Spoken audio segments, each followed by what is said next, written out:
ากตั้งอยู่ในอากาศอันสงบเงียบนะครับความจริงปกขู่เปิ่นจะทำหลายอย่างจุดเตียนสายกาจุดเตียนบึงขวากาใจดีปิ้นพระพุทธใจดีปิ้นพระพุทธเนี่ยนะเปิ่นก็จะหำไปโอ้คอยตามเนอะจักบุญกินต้านได้จาดีนะปกขู่โอนเนาะนี่นะเอาหลังจากนั้นผู้ช่วยบรรเทาไปเกณฑ์ขันศีลครับเกณฑ์ขันศีลในตุลุงทาก่อนหลังจากเกณฑ์ขันศีลไปปิ้นตีเล็บลอยต่อไปก็จะได้เอาศีลพร้อมกันไปเลยเนอะสถาเฮาอันนี้สมมุติว่าเฮาไปวัดนะ7 วันไหนตุลุงก็มาปันในกำหนึ่งปันศีลนะศีลหาแล้วก็ต่อไปก็เพื่อโทนความจำเนาะไหวพระไหวพระนี่ไหวแล้วลาฐานาศีลพร้อมกันไปเลยเนอะมายังพันเตติสาลเนนาสหปัญจศีลานิยาจามะตุติยัมปิมายังพันเตติสาลเนนาสหปัญจศีลานิยาจามะตติยัมปิมายังพันเต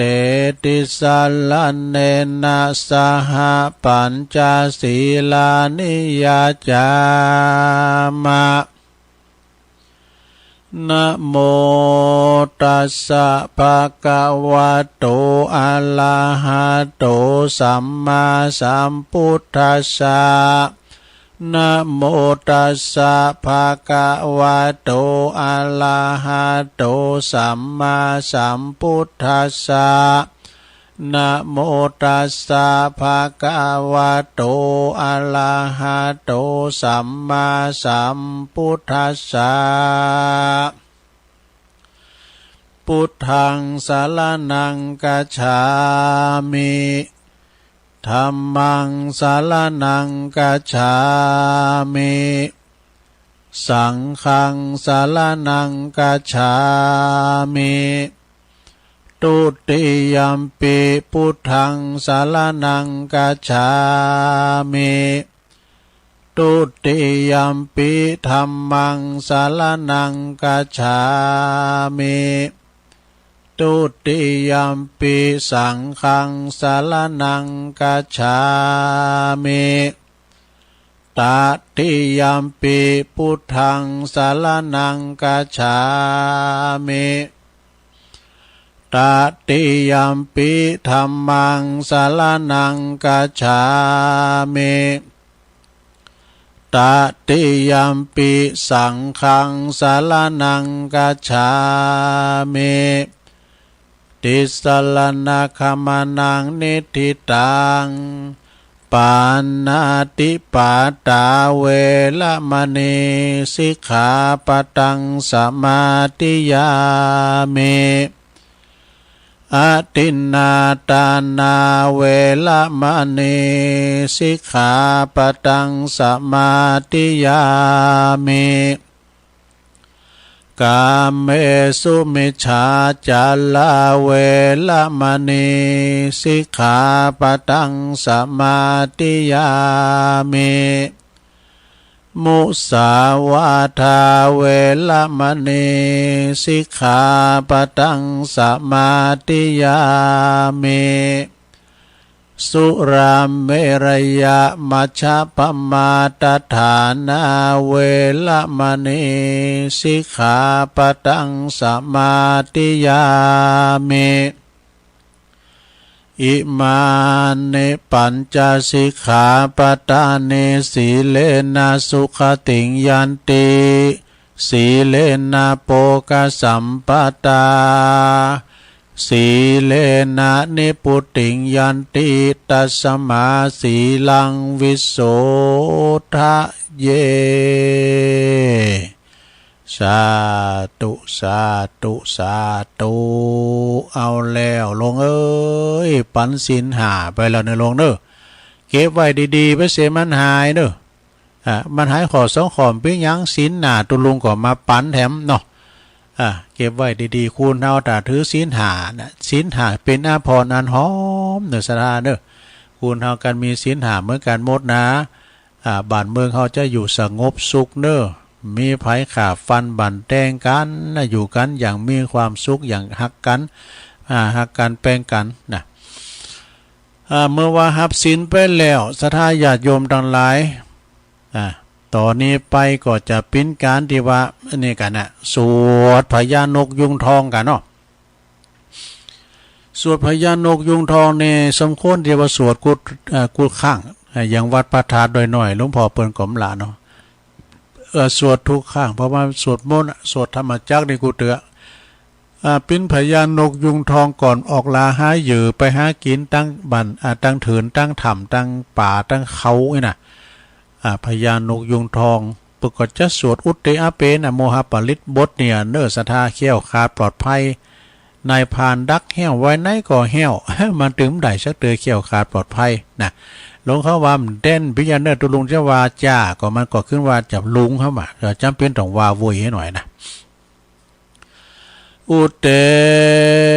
ตยัญจะคุมาเอกาลาจาหาลิสวันโนปตาวิปาปโสตังนามาสามิหาลิสวันนังปตาวิปาปสังตายาสากุตาวิหาเล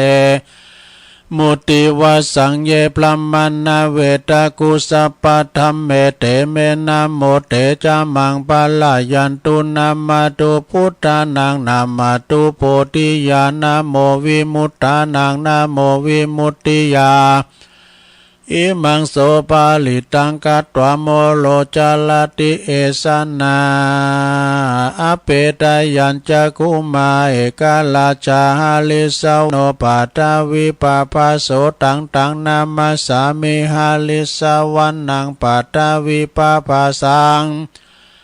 ตายาสกุตาวิหาเลมูลติงเยพลัมมานาเวตากุสัพพตัมเมเตเมนะโมเตจามังปะลายันตุนามาตุพุทธานังนามาตุโพธิญาณโมวิมุตตานังนะโมวิมุตติยาอิมังโสปาลิตังกัตวะโมโลวะสัมมาคปะยิติโมลปาลิตั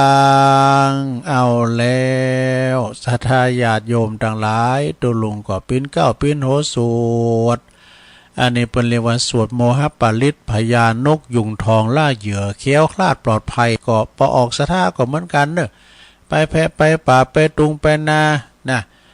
หรือว่าจะไปตังในบัตรในเมืองขับรถขี่ล่าไปก็ดีขอแคล้วคลาดปลอดภัยทุกตารางกิโลเมตรของการเดินทางนะภารกิจของท่านในวันนี้และวันต่อไปก็ขอให้ภารกิจนั้นนะสำเร็จทุกประการ ไปเนื้อไปไต่ไปไก่ไปไก่ก็ดีขอให้แคล้วคลาดปลอดภัยเนื้อพญานกยุงทองอันนี้เป็นคาถาของเพิ่นเนาะจบไปทำอย่างนี้ต่อไปอย่างทำตุอันนี้ก็จะย่อคุณอันนี้จะไหวคุณโลมเหมือนกันนะลงเด้อแล้วไหวคุณโลมแล้วจะก็แผ่เมตตาสัพเพสัตตาแฮมเอกสาธุสาธุสาธุข้าขอยกมือ10 นิ้วขึ้นตั้งวางกิ้วไก่เกาเกศาผู้ขาจักกามันนำมาสาการไหวคุณพระพิตา21คุณพระมันดา12คุณพระแม่ปศพ39คุณพระพุทธเจ้า56คุณพระธรรมเจ้า38คุณพระสังฆเจ้า14คุณอาจารย์10คุณกรรมฐาน8คุณไฟมี6คุณลมมี7คุณนาแม่นางธรณี21คุณพระน้ำคงคา12โอคุณอาคาลา33คุณสินหามี11คุณสิน8มี12กุลสิน20กุลสิน8มี12กุล10มีกุล10มี21กุลจตุตปาริสุทธสิน27กุลอรหันตาคือมรรค4ผล4นิพพาน1รวมเป็น9กุลอาสาสะปัสสะสานิวาสวาสากุลพระอัลลากุลวิหาร 84,000หลังคุณพระมหาเจติยาเจ้า84,000ดวงผู้ข้าขออาราธนายังกุลเจ้าทั้งหลายเหล่านี้จงได้มาเป็นสร้อยประดับสับกายอันประเสริฐเมื่อข้าพระเจ้าจักดับจิตเสียงชีวิตในสังขารปีใดเดือนใดวันใดยามใดคืนใดดังอันก็ดีผู้ข้าขออาราธนายาคุณเจ้าทั้งหลายจงมาเปิดประตูพระนิพพานคือเวียงแก้วแก่ผู้ข้าทั้งหลายแด่นิพพานาปัจจโยโหนตุโนนิจังนิพพานังปาละมังสุขังอันนี้เป็นไหวคุณโลมในลงเนอะแบบย่อยก่อนพวกก็เอาเต็มตีพวกเต็มตีอย่างตัวก็พระครูวรธรรมนาเนี่ยเป็นมีสัปปะเด็กเป็นไหวคุณโลมอันนั้นชุดใหญ่เนอะอันนั้นชุดใหญ่ต่อไปก็จะได้แผ่เมตตานะลงเนอะก่อนที่เขาจะแผ่เมตตาครับอันสัมปชัตอื่นนั้นเขาก็แผ่เมตตากับโต๊ะเก่าห้อยก่อนเนาะแผ่ตัวเองไว้ก่อนจะแผ่คนอื่นนี่นะว่าพร้อมกันไปเลยอาหังสุขิโตโหมิขอให้ข้าพระเจ้ามีความสุขนิทุกโขโหมิปราศจากความทุกข์อเวโรโหมิปราศจากเวรอภยาปัชโชโหมิปราศจากอุปสรรคอันตรายทั้งปวงอานิโคโหมิปราศจากความทุกข์กายทุกข์ใจสุขีอัตตานังปาลิหารามิมีความสุขกายสุขใจรักษาตนให้พ้นจากทุกภัยทั้งสิ้นเถิดนี่อยู่ดีมีสุขในโลกเนอแผ่เมตตาโตเก่าแล้วนะเนาะต่อไปเขาก็แผ่สัมภสัตทั้งหลายเนาะเจ้ากรรมในเวรสัพเพสัตตาทั้งหลายว่าพร้อมกันไปเลยสัพเพสัตตาสัตว์ทั้งหลายที่เป็นเพื่อนทุกข์เกิดแก่เจ็บตายด้วยกันทั้งหมดทั้งสิ้นอเวราโหนตุจงเป็นสุขเถิดอย่าได้มีเวรต่อกันและกันเลยอภยาปัชชาโหนตุจงเป็นสุขเถิดอย่าได้เบียดเบียนซึ่งกันและกันเลยอนิคาโหนตุจงเป็นสุขเถิดอย่าได้มีความทุกข์กายทุกข์ใจเลยสุขีอัตตานังปาลิหารันตุจงมีความสุขกายสุขใจรักษาตนให้พ้นจากทุกภัยทั้งหมดทั้งสิ้นเถิดเอาแล้วจบไปแถมอย่างนึงแล้วลงเอ้ยอันนั้นแบบไทยเอาแบบไทยดำกำหนึ่งเนาะบทแผ่เมตตาเป็นคำกลอนเนาะข้าพระเจ้าขอตั้งจิตอุทิศผลบุญกุศลนี้ไปให้ไพศาลถึงบิดามารดาครูอาจารย์ทั้งลูกหลานญาติมิตรสนิทกันคนเคยรักเคยชังแต่ครั้งไหนขอให้ได้ในกุศลผลของฉันทั้งเจ้ากรรมนายเวรเทพเทวันขอให้ท่านได้กุศลผลนี้เถิดสัพพสัตว์ทุกทวนหน้าเทพารักษ์จงประจักษ์ในกุศลผลนี้นะขอให้ท่านประสบสุขทุกเวลาสมดังข้าอุทิศให้ด้วยใจเถิดสาธุอันนี้แผ่เมตตาแบบไทยนะสถานเด้อต่อไปเอาแบบเมืองอีกคำหนึ่งแบบเมืองอย่างตุเขาจะอีตั้งอย่างกีจีเนอร์ตามแบบฉบับอันนี้เพิ่นบอกว่าตัวลุงมานิดเนาะหลวงพ่อมานิดว่าเอาแบบเมืองอีกคำตัวลุงเนี่ยเอาก็เดี๋ยวใช้วัดจัดให้เอาเลย1 2 3อิตังตานากรรมังนิปันนาปัจจโยโหนตุนิจังอิตังศีลกรรมังนิปันนาปัจจโยโหนตุโนนิจัง อิตังภาวันนากัมมังนิปานาปัจจยโยโหนตุโนนิจังยังกินจิกุสลังกาตาปังกัมมังสเปหิกาเตหิกาตังปุญญังโนอนุโมตันตุ สุนันตุปนโตเยเตวะอาสัมมิงฐานเนอาติกาตาติกายุกาสัตตาหนตุสัพพสัตตาสุขีอัตตานังปาลิหาลันตุมาตาปิตาสุขิตาหนตุทุกขาปะมุนจันตุสัพเพยติกาสุขิตาหนตุทุกขาปะมุนจันตุสัพเพอายติกาสุขิตาหนตุทุกขาปะมุนจันตุสัพเพปิสาสัพเพยาขาสัพเพเปตาสุขิตาหนตุทุกขาปะมุนจันตุสัพเพนัคตาสุขิตาหนตุทุกขปะมุนจันตุสัพเพเทวาสุขิตาหนตุทุกขปะมุนจันตุสัพเพอาจาริยุปัจจยาสุขิตาหนตุทุกขปะมุนจันตุสัพพสัมปติโยสามิจันตุโวสาธุสาธุสาธุอันนี้แบบเจียงใหม่นะหลวงเด้อมันจะพิษแผกกันไปหน่อยนะสัพพะเมวะโตสัพพะเมโตสังเนี่ยมันจะปิดกันไปหน่อยก่อนมันก็อันเดียวนะเนาะลุงเนาะต่อไปอันดับสุดท้ายหรือเต็มหานาทีจะป้อชั่วโมงละสุดท้ายก็วันตาน้อยครูบาอาจารย์ท่านพระมหาเถระเด้อว่าพร้อมกันไปเลยวันตาเมพันเตสัพพังอาปาลาตังกัมมาธัมเมพันเต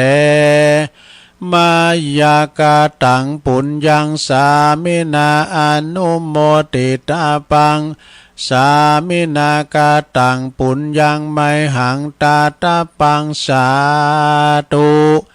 สาธุอนุโมทาเมกัจจโยตัมมาวะจันติอายุวันโนจุขังปะลังสาธุสาธุสาธุครูบาเนี่ยชลาภาพนักแก่มาเลยปากป้อมไม่กลับอ่ะ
ติโยมตุลุงก็พักเบรกเนาะพักครึ่งก็ได้โยกย้ายค่ายตีนั่งมึนลำไปเจ็บหลังเจ็บเอวก็ยืดเส้นยืดสายทำธุระโสนโตแล้วก็มานั่งอู่กันต่อเนาะในชั่วโมงที่2นะศรัทธาญาติโยมขณะนี้ตันทั้งหลายก็กำลังฟังรายการสเปเหระปกิณกะขอนลุงไก่แจกรายการเสียงธรรมแสงทองดำเนินรายการโดยตุลุงยองก็มานั่งอู่นั่งจากันนำเสนอสิ่งนั้นหน่อยสิ่งนี้หน่อยฟังกันแก่งอมแก่เงากันไปเนลงนึฟังไปก็รับไปวันนี้เป็นวันเสาร์มืดแรงก็มาอยู่เมื่อค่ำกันเนาะ6 โมงถึง2 ทุ่มนี่ก็จะเป็นรายการตุลุงรายการเสียงรายการธรรมะยำแรงเนาะยำคำสารธรรมยำคำโอ้ห่างเหินไปหลายเสาร์มันก็เนิ่นตอนแรงน่ะติดการติดงานตีหันตีนี่บึดนี่ก็วางเนาะบึดก็จะเข้ารายการ18 นาฬิกาถึง2 ทุ่มแต่ทุ่มนึงก็ย่างให้กำเปิดเข้า7 โมงถึง7 โมงครึ่งเนาะทุ่มถึงทุ่มครึ่งก็ว่ากันไปแถมครึ่งชั่วโมงถึง2 ทุ่มเนาะอันนี้ก็เป็นพังรายการนะของตุลุงมาวันพัดวันศุกร์วันเสาร์ตอนเวลาหมดนะวันจันทร์วันจันทร์แรงเนาะบ่าย 3บ่าย 3 โมงก็แรงแล้วก็ตอนค่ำก็เวลาวันเสาร์อย่างที่กล่าวไปเนาะก็ศรัทธาญาติโยมเวลาวามได้ไปไหนก็มานั่งอู่นั่งจ้าค้นคว้าโอ้ถ้าวามได้ค้นคว้านี่ตุลุงก็สมองถ้าได้เสริม มันได้ฝึกสมองไปโดยเนาะสวดโยโกห้องก็เหมือนกันของบักกินมันหูเนาของบ้านเรามันหูลืมศรัทธาญาติโยมทั้งหลายสวดโยโกห้องนี่กันลองเอากะสักกึ่งห้างบางเดินเนี่ยนะฮิจะลืมแล้วนะ อย่างคุณหนุ่มคุณกำละอ่อนนี่เขาลืมแต่คุณเฒ่านี่มันสำเตือก็จะลืมไปพองเนาะสมองมันก็จะเสื่อมไปจะฝ่อไปพองนะมันเฒ่าไปตามอายุสังขารฉะนั้นก็เปิ้นถึงปลดเกษียณโดแต่ว่าเป็นฆราวาสญาติโยม60 ปีนี่เปิ้นก็หมดวาระแล้วแต่ว่า ตั้งไปในพระคุณเจ้านี่ครูบาอาจารย์เปิ้นเป็นเจ้าคณะจังหวัดก็ดีเจ้าคณะอำเภอเจ้าคณะตำบล80 ปีก่อนเนอะนะ80 ปีก่อนเปิ้นจะปลดเกษียณนี่นะแต่ว่าเป็นเจ้าอาวาสนี่ก็ปุ่นเต้าเสียงบุญปุ่นนะอยู่กับวัดกับว่าไปเนาะฉะนั้นก็ญาติโยมทั้งหลายอันนี้ก่อนเนาะผู้ให้ย่อมเป็นที่รักนี่ไผคือหยังเฮาเนาะเป็นที่หักแต่น่ะเฮาหือก็เป็นที่นิยมชมชอบของเขาน่ะอานิสงส์แห่งการต้านเนี่ยเพราะว่ามี5 ประการด้วยกันเนี่ยคือสังข้อที่1ผู้หือตานยอมปินติหักปินติสอบใจของชนหมู่มากนะโอ้ยเพิ่นมาแจกตานวันนี้นะน่ะเนาะเพิ่นมาแจกอย่าว่าเพิ่นไปแจกเพิ่นไปเปิดห้องตานนี่ซะนะคนที่ไปกินไปทานเนี่ยก็โอ้ยก็ได้บุญคนที่มาทานก็ได้บุญคนที่ไปกินก็ได้บุญนะข้อที่2สัปปะบุรุษผู้สงบยอมคบหาผู้หือตานสัปปะบุรุษนี่นะซะข้อที่3กิตติศัพท์อันงามของผู้ให้ก็ผู้หือยอมขจรไปทั่วขจายไปทั่วนะกิตติศัพท์ของผู้ให้นะยอมขจรไปทั่วข้อที่4ผู้ที่หือตานนะยอมบ่ห่างเหินจากถ้ำของคฤหัสถ์แล้วก็ข้อที่5สุดท้ายผู้ที่หือตานเมื่อตายไปแล้ว ยอมเข้าไปถึงสุขติโลกสวรรค์เฮ้นี่นะอานิสงส์แห่งการหืดตานหาประการเนอะเป็นว่าบุญของผู้ให้ย่อมเจริญลุงเริงเนอะศรัทธาญาติโยมทั้งหลายนำเสนอศรัทธาก็เดี๋ยวจะเอานี่มาว่าแทมหน่อยหนึ่งก่อนสังโตบนอู่กันเรื่องบุญมีกุยอย่างถ้าบุญมดกุยอย่างบุญนี่เกิดจากอะไรยัง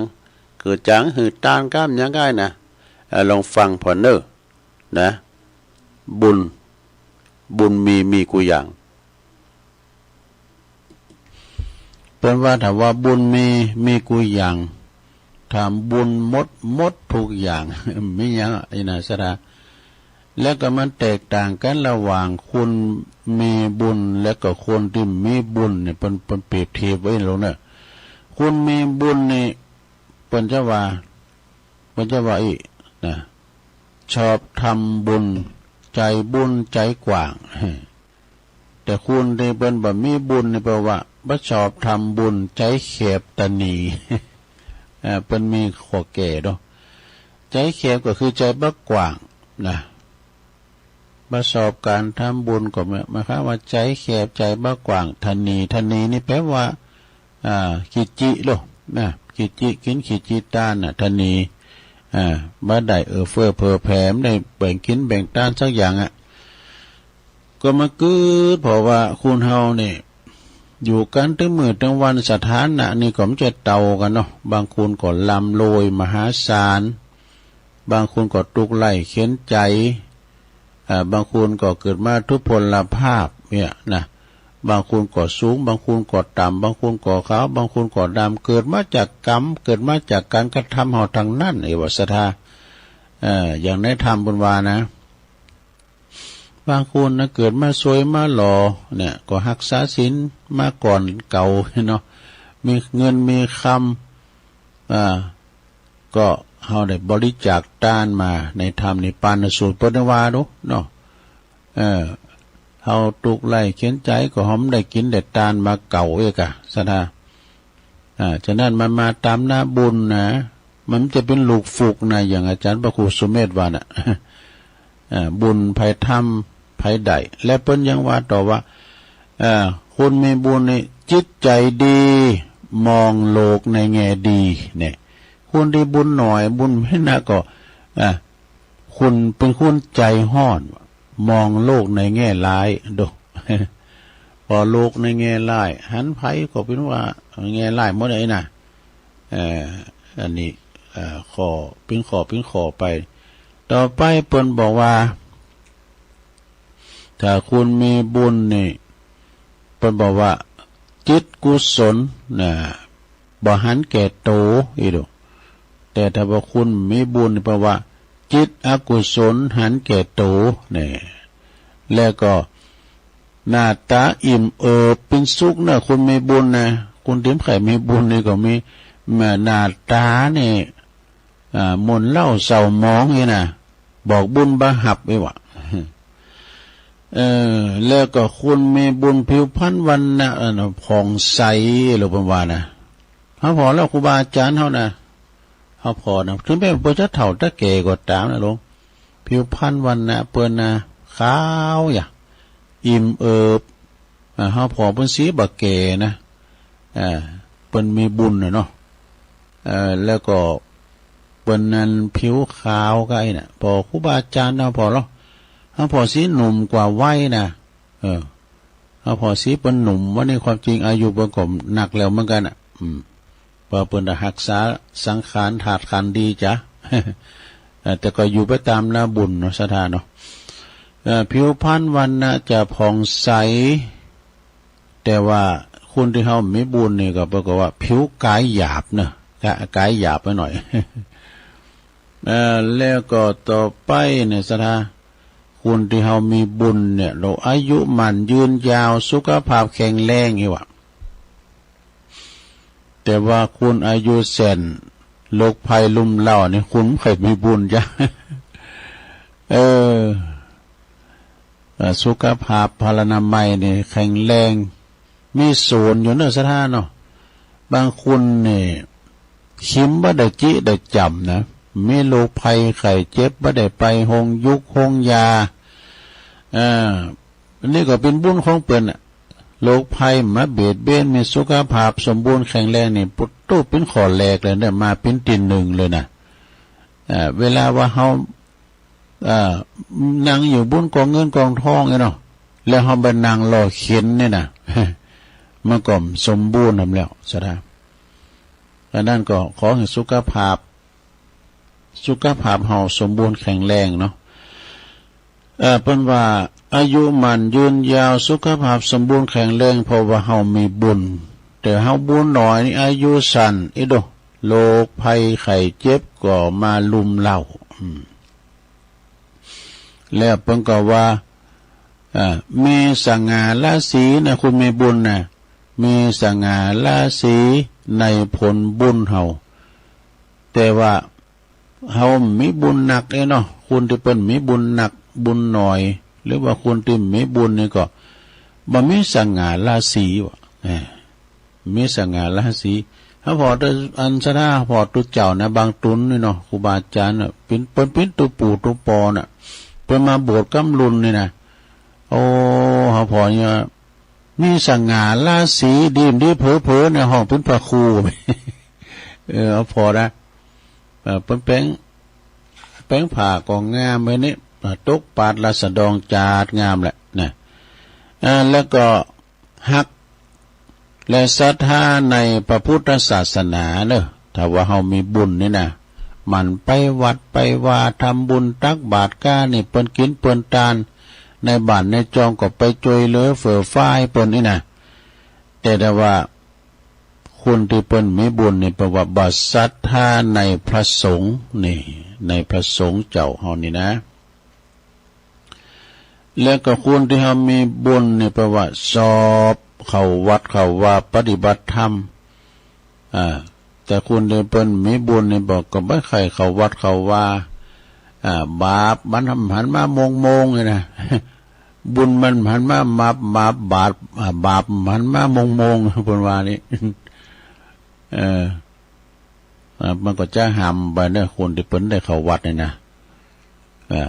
ไปเจอฟังกรรมตัวจอมแล้วก็กรรมเก่านั่นไหนนะกรรมฟูแป้งกินเปิ้นว่าคือเจอกรรมน้ำกรรมทำกินพริกดำกับเขาเจอกรรมคนกินเหล้ากินลาบจีนหนึ่งวัน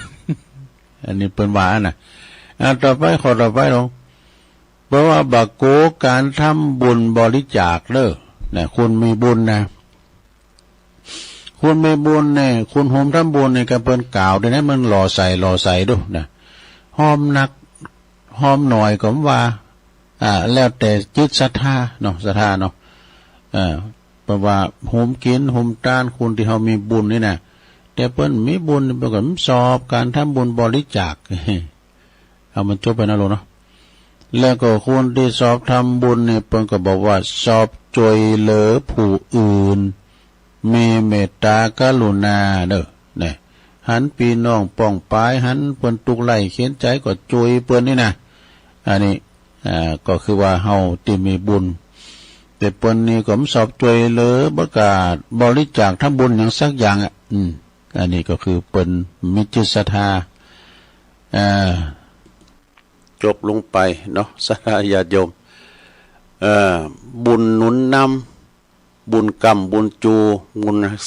ญรักษาเริงบุญนะอานิสงส์ของการทำบุญพอทำไปเถอะนะทำไปเตินเล็กเตินน้อยการทำบุญนี่สั่งสมบุญต่อไปก็เอาอันนี้มาว่าทำกรรมก่อนคุณธรรมสอนตนเองนี่สอนตนเองนี่มีอย่างเกิดว่าอันนี้เป็นคุณธรรมสอนตัวเก่านะอย่าอันนี้คำว่าอย่าหลายอย่าเด้ออย่าทิ้งเพื่อนในยามจนนี่เปิ้นมิตรเกี่ยวสหายข้ามมาเปิ้นตุกยาเข็นใจก้าเฮาเคยคบค้าสมาคมกันแต่เล็กแต่น้อยมานะเปิ้นตกตุกได้ยากเปิ้นก็ช่วยเหลือเฟื่อไฟอย่าไปทิ้งเพื่อนในยามจนเหมือนกับเตโจยาโมนี่สถา ปิ้นสัญญากันว่าเป็นสหายเกี่ยวมิตรเกี่ยวสหายข้ามกันนะเตโจกับยาโมนี่เป็นสองสหายเปิ้นสัญญากันว่าเฮาปิ้นปืนกันนะเปิ้นเวลาเฮาได้ดิบได้ดีกินแขกแต่งงานกับภายแล้วจะบ่ลืมกันไอ้น่ะเตโจนี่ไปได้เมดีคือนางจันตาเนี่ยยาโมนี่ไปได้เมดีทุศินเนาะคือนางมาริกาอีกค่ะแล้วก็มันเปิ้นนะเปรียบเทียบอะครอบครัวที่เปิ้นมีศีลมีธรรมครอบครัวที่บ้านเขาหลบนับถือกันนี่นะมันก็เคยได้ตีธรรมเหมือนกันนะอันนี้อย่าทิ้งเพื่อนในยามจนแล้วก็อย่าเสียคนเมื่อยามแก่เรือจอดเรือล่มเมื่อจอดนี่ก็ตาบอดเมื่อแก่แล้วก็อย่าหลงค้ำยุแย่เนี่ยกรรมยุแย่ในมือที่3ดูสดาญาโยมมายุแย่ว่ายุแยงกัดอย่างก็ยุแย่กัดอย่างก็แปลว่ากระแทงรั่วนะ แล้วก็อย่าเสหาเลิงใส่โตนี่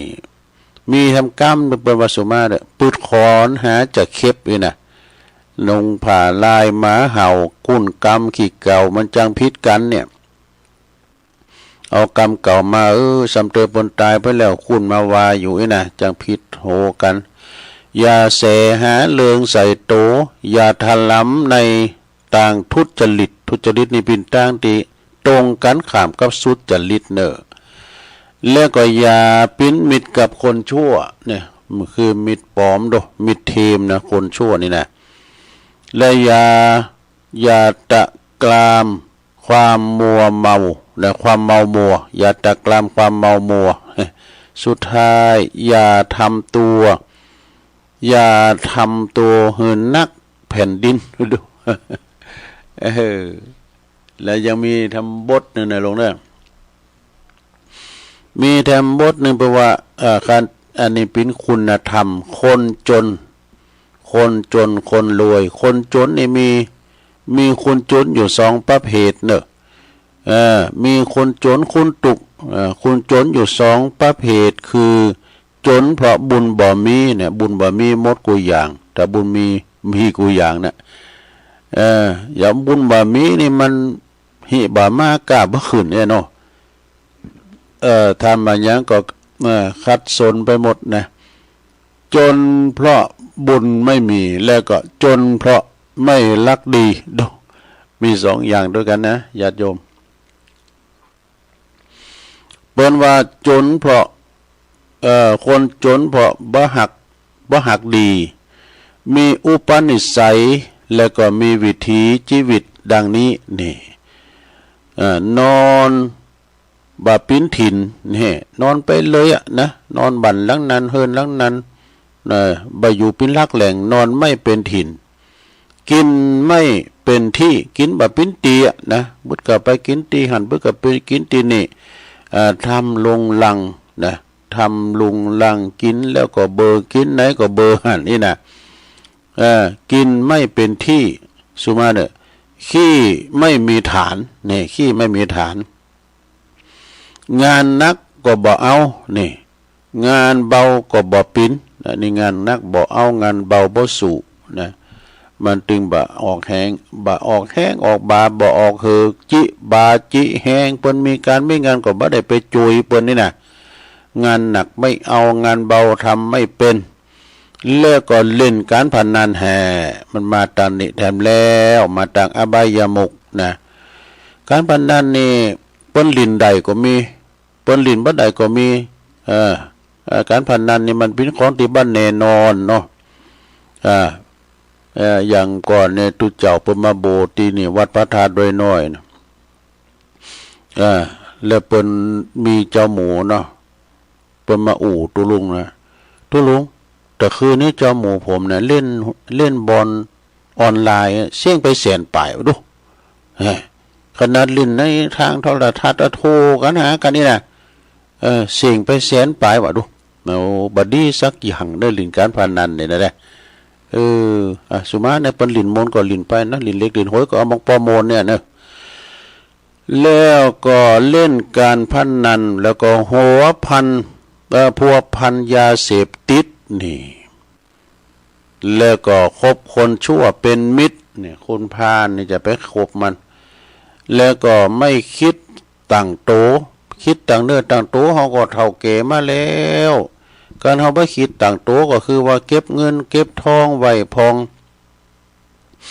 เวลามาเขาเท่าเขาแก่มาเนี่ยซื้อยุกซื้อยาบำรุงถาดขันเขาอีน่ะเขาบ่ได้ไปปึงลูกปึงหลานเขาก็มีคอนมีเฮ็ดไว้เนอะ คอนมีเฮ็ดไว้นะไม่คิดตั้งตัวบ่กลัวพ่อแม่ลำบากนะไม่กลัวพ่อแม่ลำบากเวลาพ่อแม่ยังมีชีวิตอยู่เขาของสัมปติเปิ้นมีกินควางโบควางบะเวลาพ่อแม่เฮาตายลาปิ้นบ่หอยน้อยจาไปหมด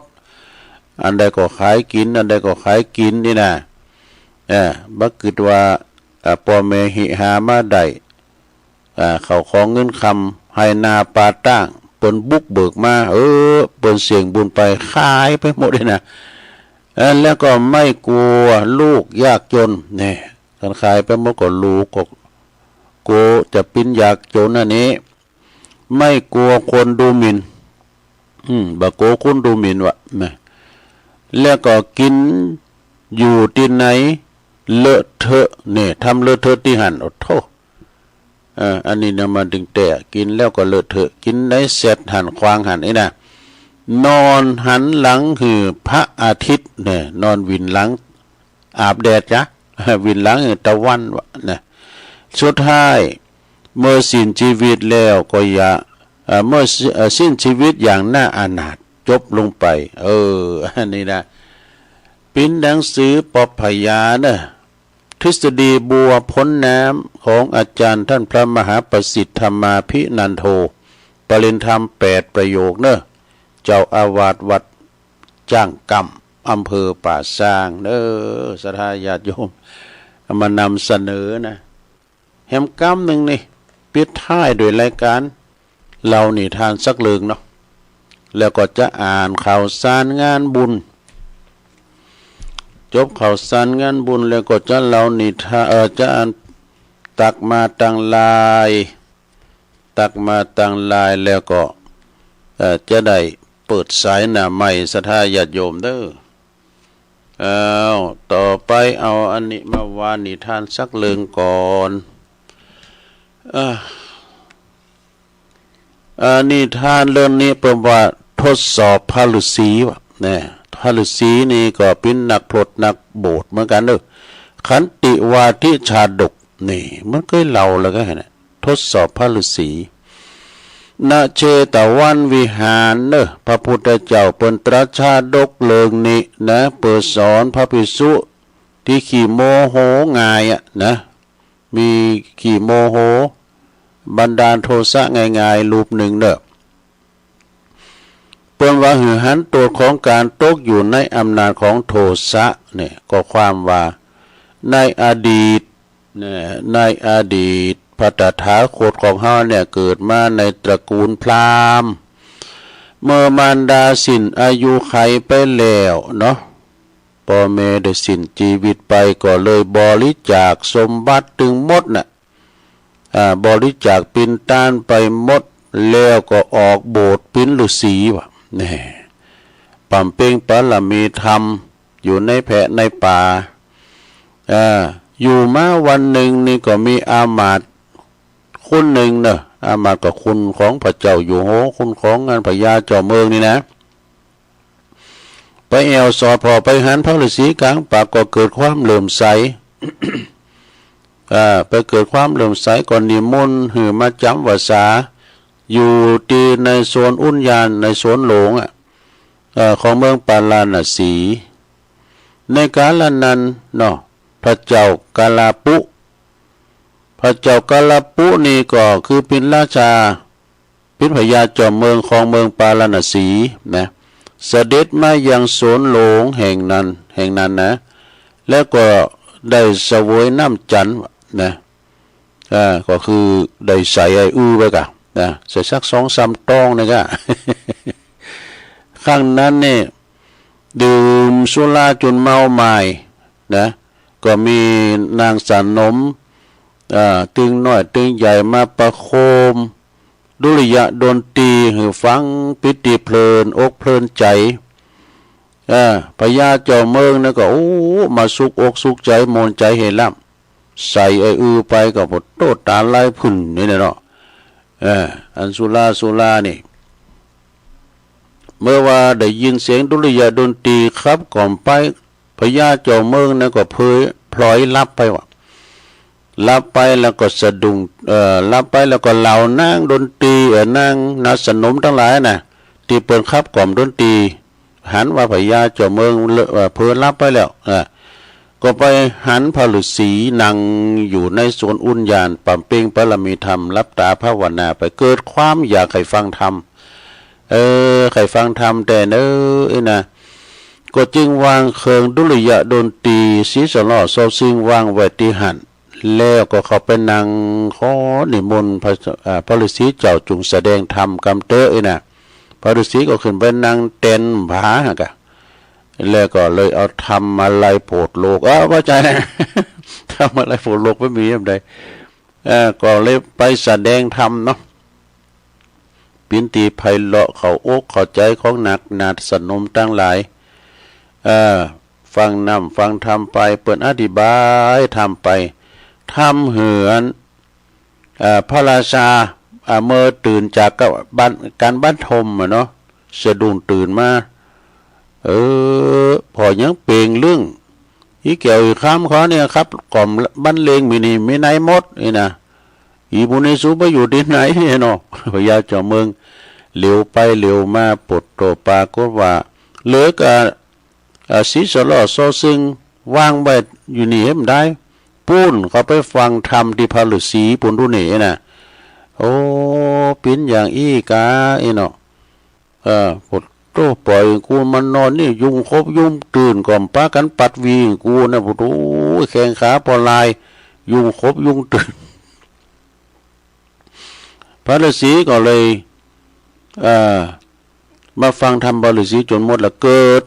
กิดความบันดาลโทสะนี่พญาเจ้าเมืองเกิดบันดาลโทสะสั่งจับพระฤาษีมาลงโทษโดยวิธีการต่างๆเนอะเอาผ้าเอาอย่างเอาวันฝายมาโบยมาฟาดมาทรมานต่างๆจุนอันโลหิตเลือดไหลน้องวะนะจุนว่าพระฤาษีนี่อาการสาหัสนะถ้าว่าพระฤาษีนะก็ยังสรรเสริญในธรรมของตนอยู่ธรรมะของตนนี่โอ้เดียนะพระธรรมะของพระพุทธเจ้าเนาะสรรเสริญในธรรมอยู่พระราชาก็จึงสรรเสริญในธรรมการะบายโทสะโดยการกระทืบเอาเท้ากระทืบที่อกของพระฤาษีจุนกะอักเลือดพระฤาษีนะกัดต้องจุนอ่อนเลือดออกไหลออกปากออกหูดังออกหูนะจุนว่าสมแค้นแล้วบ่เอาอย่างอีกาเนาะนางนาสนมน่ะแตกกันวุ่นๆโลไปยาเลยเอามาห้ามฟังแหละเปิ้นบันดาลโทสะโลพระฤาษีก็บาดเจ็บสาหัสเนาะแล้วก็พญาเจ้าเมืองเนาะก็เดินกับพระราชวังเตียวปีเคยเดินกับพระราชวังแต่ทว่าเดินไปบ่ได้ไกลสักเราได้หนักแผ่นดินอันหนาอันหาพระมารบ่ได้ก็สั่นสะเทือนเลินหลันวะนะแตกไฟปุ้งออกมาโปรดโตสรูปสูบเอาพระราชาจุ้มลงไปในดินพวกมรณะอเวจีบนดูโดนแผ่นดินสรูปไปว่าซะนะส่วนพระฤาษีนั้นก็ทนความเจ็บปวดบ่ไหวก็เลยสิ้นใจตายในกาลนั้นเจ้าบ้านเจ้าเมืองหันว่าพระฤาษีเป็นเสียงบุญไปแล้วบอกก็ปากันทำส่งสการต้านขับจัดการงานศพพระฤาษีอย่างยิ่งใหญ่ปันหนึ่งว่าเป็นเวรบุรุษจบลงไปซะได้ในกาลต่อมาพระราชานั้นก็คือพระเทวทัตดูโอ้ปึงกะพระเทวทัต ส่วนว่าพระฤาษีนั้นก็คือองค์พระตถาคตนั่นเองขอคิดเรื่องนี้เปิ้นก็บอกว่าอีนะหลงควรอดทนแล้วก็ใจเหตุผลมากกว่าใจอารมณ์เข้าปะทะนี่ใจเหตุผลเนี่ยหลังตีถุยมันแตกมันก็มันแตกนะกับเวลาเขาใจอ้อมชอมอู่มนจ้าวานนี่นะจะไปพิษกันจะไปเถียงกันนี่นะโดยอันนั่นโดยวาจาเนาะโดยไม่อ่อนนี่นะจบลงไปเน้อศรัทธาญาติโยมทั้งหลายตอนนี้ไปตุลุงก็จะได้ประกาศข่าวสารงานบุญคือกับครูบาอาจารย์กันเด้อศรัทธาเด้อก็วันนี้แล้วเน้อศรัทธาญาติโยมทั้งหลายที่คงแก้วอารามของวัดแม่ห้องไคร้ตุลุงแดงพระครูชลทานพิทักษ์เปิดจะมีงานบุญใหญ่เน้อ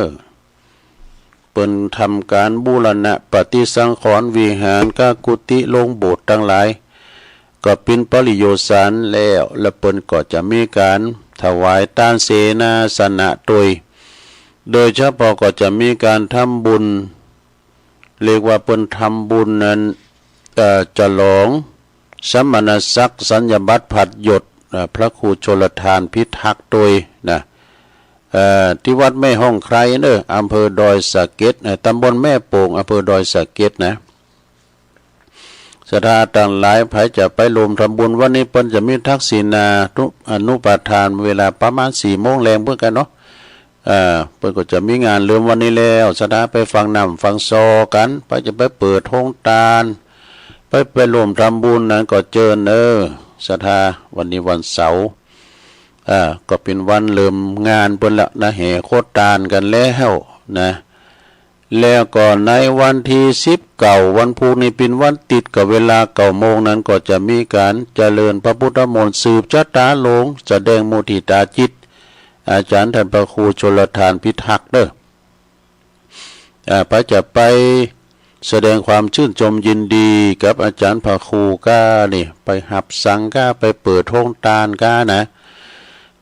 ก็แจ้งความจำนงไปรวมบุญกันได้นะผ่านนักจัดและการก็จะไปการวันผูกโดยการนำของพระครูอภิวัฒนวิกรมตั้งผู้อำนวยการคืนสีขาวตลอดถึงครูบาอาจารย์ที่เปิดออกรายการก็ไปกันหมดนะจะไปแสดงมุทิตาจิตกับอาจารย์พระครูชลทานพิทักษ์ก็ไปปะกันในวันผูกนี้นะที่วัดแม่ห้องไคร้อำเภอดอยสะเก็ดนะอันนี้ก็ผ่านไปต่อไปนี่ก็จะเป็นงานอันนี้ศรัทธามันอยู่ในมือถืออาจารย์พระครูอภิวัฒนวิกรมเปิ้นก็ขอให้ประกาศกรรมตีพุทธมณฑลจังหวัดเชียงใหม่พุทธมณฑลแต่ละจังหวัดมีตีเดียวมีตีเดียวของจังหวัดเอกนะแต่ของแห่งประเทศไทยนี่มันจะมีปุ้นศรัทธาพุทธมณฑลนครปฐมเนี่ยพุทธมณฑลนครปฐมนี่ก่อนตุลุงก็เคยไปอบรมธันวาเดี๋ยวนี้พระทัดเลิกลมไปแล้ว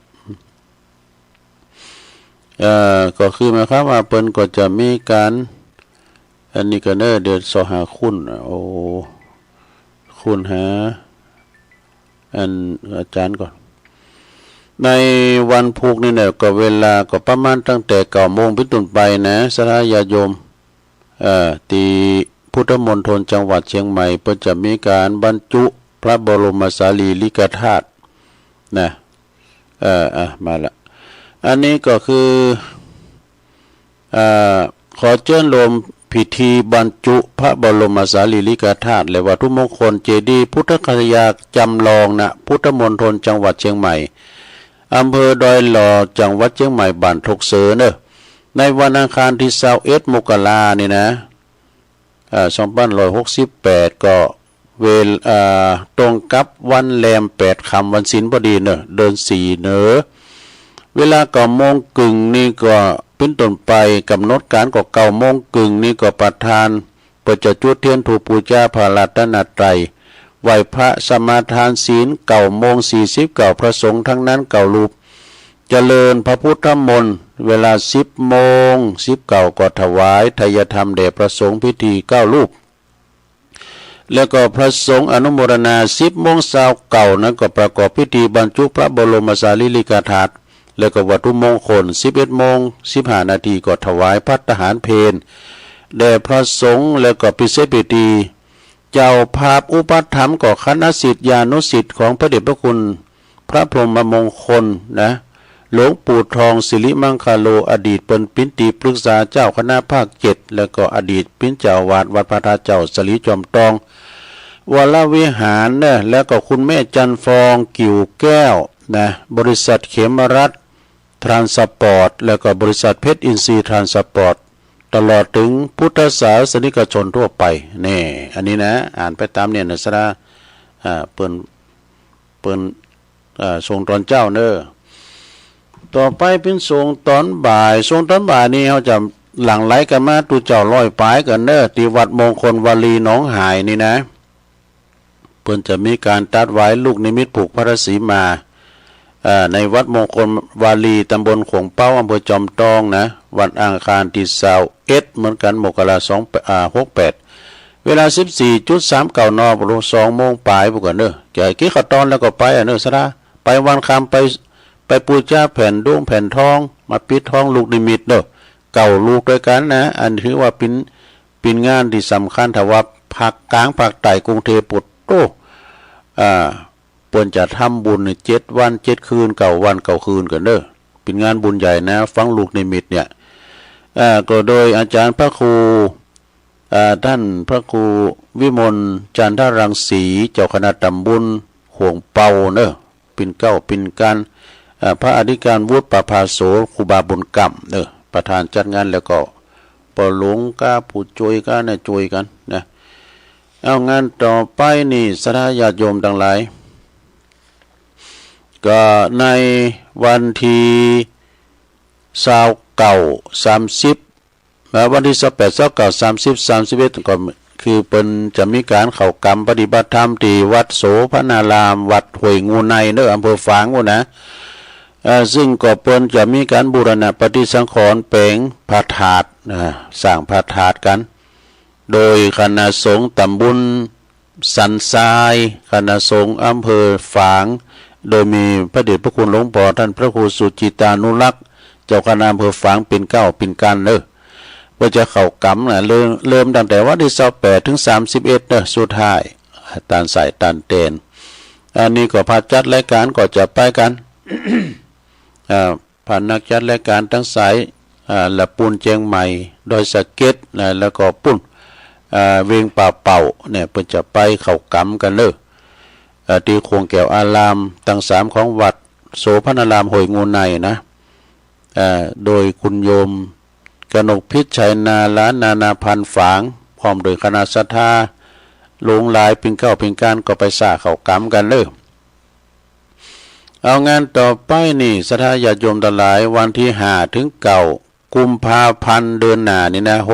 68ก็จะมีงานประชุมเพลิงศพท่านพระอธิการศรีมูลศิลเตโชอดีตเป็นพิเจ้าอาวาสวัดห้วยสะเลอำเภอบ้านโฮ่งนะซึ่งก็วันที่6นั้นเป็นจะได้อังการลัตนาสรีละลางอะไรดวงวิญญาณของตุลุงศรีมูลเนี่ยขึ้นไปนอนอยู่พระศาสตร์นกหัสดีลิงนะแล้วก็วันที่9เป็นวันประชุมเพลิงศพศรัทธาญาติโยมอยู่ละแวกไก่เคียงลูกศิษย์ลูกหาอันเตวศิษย์โยมเจ้าก็ไปรวมกันเด้อไปรวมกันงานปล่อยหล่อคุณโลงคุณลายเนี่ยไปปูชาโลไม่เงินโลไม่คำไปปูชาผ่าไปรวมทำบุญกัน5 ถึง 9 กุมภาเนอที่วัดห้วยสะเลตำบลหนองปลาสวายอำเภอบ้านโฮ่งนะอันนี้ก็พี่น้องสิ่งคำยะธาตุตุ้มยายดำฝากประกาศมานะทำงานหนึ่งนี่สถาน16 17 กุมภาพันธ์งานประเพณีทรงน้ำพระธาตุแล้วก็อดีตอธิธาตุของอดีตเจ้าอาวาสนะที่วัดสันเจดีย์ริมปิงในระหว่างวันที่16 17เด้อน้องปลาสวายปุ่นนะ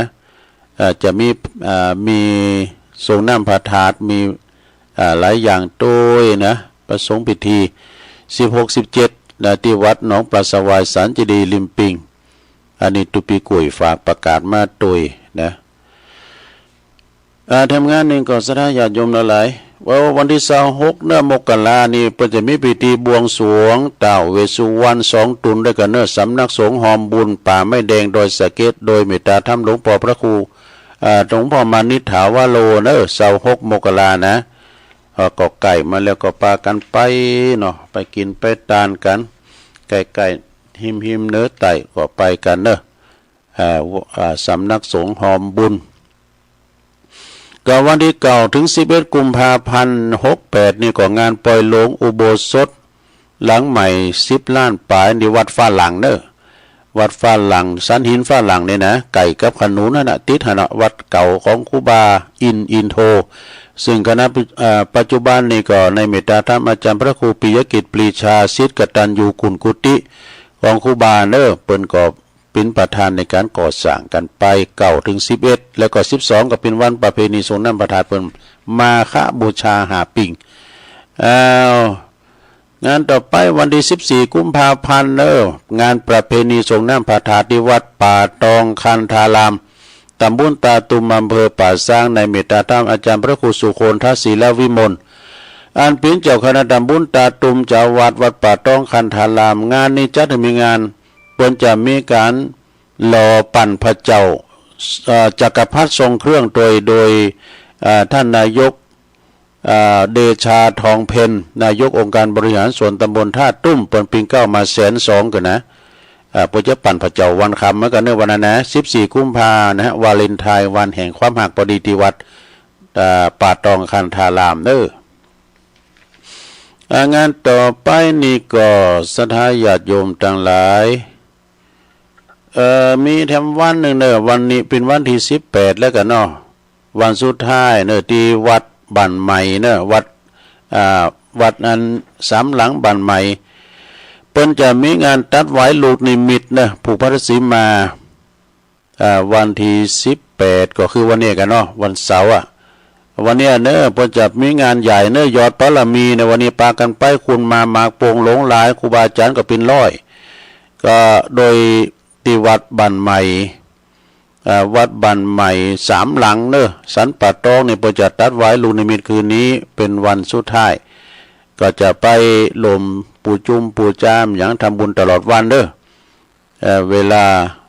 13:00 นก็จะมีพิธีผูกพัทสีมาวันที่18วันนี้อันนี้ปอหลวงจิรศักดิ์นะอุ่นมานี่ฝากประกาศมาทำงานหนึ่งก็ปุ้นที่วัดทาศพเศร้าอำเภอแม่ทาวันที่14เหมือนกันนะ14 กุมภาพันธ์ 68นี่เปิ้นจะมีงานสงน้ำพระธาตุที่วัดทาศพเศร้าอำเภอแม่ทาจังหวัดลำพูนในเมตตาธรรมอาจารย์พระครูวีรกิจสถาพรเปิ้นเป็นเจ้าคณะตำบลตัวยปอาจารย์ปนานปันอินมาศนี่ฝากประกาศมาก็ไปกินไปทานกันนะแล้วก็อันนี้31 มีนา1 เมษาของงานทรงน้ำพระธาตุที่วัดสันเมืองที่วัดสันเมืองนี่นะเปิ้นจะมีงานทรงน้ำพระธาตุนะพบโชคทวีศรีสันเมืองก็ประกาศไว้ให้แต่มึนๆเนาะก็ไปกินไปทานไปทรงน้ำพระธาตุกันแล้วก็พระธาตุเจดีย์ศรีสันเมืองทวีศรีสันเมืองนะแล้วก็ทำงานหนึ่งอันนี้ก็ไกลอยู่ด้วย7-8 มีนาบุญก็จะมีปล่อยหลวงเสนาสนะที่วัดล่องทานท่าลี่ตำบลวังผางอำเภอเวียงหนองล่องพระธาตุเจดีย์ในภาษามาตั้งแต่ปี67แล้วงามแหละแล้วเปิ้นก็ปิดทองเรียบร้อยก็จะมีการฉลองในเมตตาธรรมพระครูประทีปธรรมธาดาหลวงพ่อเจ้าคณะอำเภอเวียงหนองล่องเจ้าวัดล่องทานท่าลี่นะพระหลวงสมยศฝากประกาศมาทำงานนี่ก็ไกลอยู่นี่23 มีนานี่ก็เพิ่นจะมีงานฉลองครบอายุ60 ปี28 พรรษาของพระครูธีรกิจจาธิคุณอดิเรกอธิปัญโยเจ้าวัดปากล่องตำบลน้ำดิบอำเภอป่าซางไกลอยู่จะ10 จัตตาหลงการอันนี้งานถือว่าเป็นบุญใหญ่นะเป็นบุญใหญ่ก็ฝากประกาศมาเนาะสดา เวลาก็ไว้ดูตักตังลายกันเนศรัทธาโอ้พี่นานซักเนปออาจารย์วัดหนองเกิดเจริญปอนเนพี่นานตักมาตังลายกลุ่มเทพารักษ์23ชมรมสกาย75แล้วก็แม่หลวงสุมาลังกาพินจากบ้านปาห้าตำบลเมืองจีเนอะก็ฟังอยู่แล้วก็มีดอยน้อยพัฒนาหนองหานสันทรายนะฟังอยู่แม่สายพินจังซอเด้อมาอยู่ปอบุญธรรมชัยกาดหมูเปิงพุ่นเด้อเปิ้นว่าตัวลุงเอาคุณเฒ่าไข่โหแถมแล้วปอบุญธรรมเนี่ยเพิ่นก็ฟังตลอดนะไปอยู่หมูเปิงแม่แดงอัมพรจากเต็นดอกไม้จอมตองบุญส่งจากลำปางไหวสานะครับเด้อแม่หลวงสายฝนจันกุลนะพี่น้องหลายปิ้งน้องผ่าขาวพระครูสุจินธรรมานุวัตรตุปีพิชาเนอะตุปีชาจากวัดปัตตานเจ้าคณะตำบลมงน้อยเนาะโยมยุพินหอมอลาปีน้อยฟังจากบ้านแม่โยกเนอะฝ่ายหินสัจเจนดีนะโยมกนกพิชัยนาล้านนานาพันปุ้นเมืองฝางบุญเนอฟังอยู่โยมสวรักษ์จากแม่ทันลบปุ้นอยู่ที่ชัยประการนะอันนี้ก็ตักตั้งหลายปิ้นติดจบพอดีศรัทธาญาติโยมตั้งหลายดังนั้นก็ขอขอบคุณนะที่เปิ้นตักกันมาตั้งหลายมามาจ้าสำเตอเปิดสายมันเต้นนี่นะจำเตอก็ตุลุงก็ติดพันไปหน่อยหรือเวลาแถมเวลาก็วยก็ตอนนี้ก็จะเปิดสายให้ศรัทธาญาติโยมได้เอิ้นกันมาเนาะศรัทธาญาติโยมตักมาตังลายแล้วก็มา0899556506สายเหล็กว่าจะได้เจริญปอนไหวสาเจ้าของผมเด็กฟังตำนานตาลเขาใหม่มันมี4 ตอนนะเจ้ายายจะสั่นลุกตัดสั่นนะม่านนาทีเดียวนะเจ้าที่เมืองพาราณสีนะเจ้าจะเมืองศรีวิลาศมีลูกสาวอยู่คนเดียวนางปทุมมานะเจ้าแล้วก็มีตุ๊กตาเกิดมาในช่วงนั้นก็คือชื่อว่าสุริยะกุมารก่อนที่พ่อแม่เพิ่นจะตายเพิ่นสั่งลูกเพิ่นว่าเก็บกะโหลกโหเพิ่นเอามาปูชาแล้วก็มีสูตรจะคุณทำคุณสร้างเขาคุณตลอดแล้วก็เจ้าตุ๊กตานะก็เก็บเอากะโหลกมานะปูชาเนาะที่นี่ระยะนั้นขึ้นที่เมืองพาราณสีก็เขาอยากหมักแป้งตุกยากันมาเจ้าบ้านเจ้าเมืองก็ไปตึกใส่ตุ๊กตาเก็บหกกะโหลกไว้ในบ้านมันขึ้นที่ก็ไปฟ้องเจ้าเมืองหือไล่มันไปหรือขาหือตายตกเนื้อเจ้าจึงหาวิธีจักขาหนุ่มเนาไปปลูกเขาเด่นดาวพนาคือมันได้เขาเกวนเต็มมาถามว่าได้กาตัดโหเมียนมันเจ้าแล้วก็เทวดาพอก็มาเขาฟ้าหรือปลูกเขาเดี๋ยวที่นี่เด็กเขาร้อยเกวนก็ไปหือพญาเจ้าเมืองนอกก็เลยรอดตายพอมีเพิ่นตายแล้วไปเกิดเป็นเทวดาผมว่าเขาฟันว่าหือตาลเขาซาดเขาปืนหือพระอันนี้ทรงตีว่าเป็นตาลเขาปืนก็ตึงลำตึงโรยขึ้นมาเนาะเดี๋ยวก็มีเทวดามาลองใจมือสูดมนต์คือคำตำใส่ก็ลอยตุ๊กตามันก็ฟังเนาะมันก็สูดมนต์อยู่เหมือนเก่าถึงเป็นเศรษฐีก็บอกเอาเจ้าถึงสีเป้งนาถึงสีเป้งมาทำนาเด็กเขาตันพ่อแม่เจ้าเอาเขาปินตันโดยอานิสงส์ตีว่าเจ้าตุ๊กตาตั้งเขาเขาสารพญาเจ้าเมืองได้ตายไปก็มีใครว่าเป็นพญาเจ้าเมืองก็เลยห่างลัดสโลถูเส้นหน้าหนุ่มเฒ่าเอามาตีหลากไปก็มายุติตุ๊กตาเนาะแล้วก็เลยเชิญไปเป็นเจ้าพญาอภิสิทธิ์สมรสกับนางปทุมมานะเจ้าอันนี้สงสารเขานะเจ้าเนาะเจ้ากำยองวันละกรรมนะเจ้าวันนี้ก็มารอใส่นะเจ้าภาษาไทยแปลว่าวิ่งเข้าหานะเจ้าไหว้สาเจ้าสายต่อไปเจริญปอนเจ้าแม่ทั้งอยู่เนออยู่ตั้งใดอำเภอเลียงสาจังหวัดน่านเจ้าเมืองน่านพี่น้องไก่ชัดเจนดีเนาะชัดเจนเจ้ายินดีแม่ส าธุ0899555656เจริญปอนจังไว้สาเจ้าตุลุงฟังตุลุงเจ้านะเจ้าแม่สายทองรอยการเนาะกำลังใจตุลุงเนอะโอ้ยินดีสา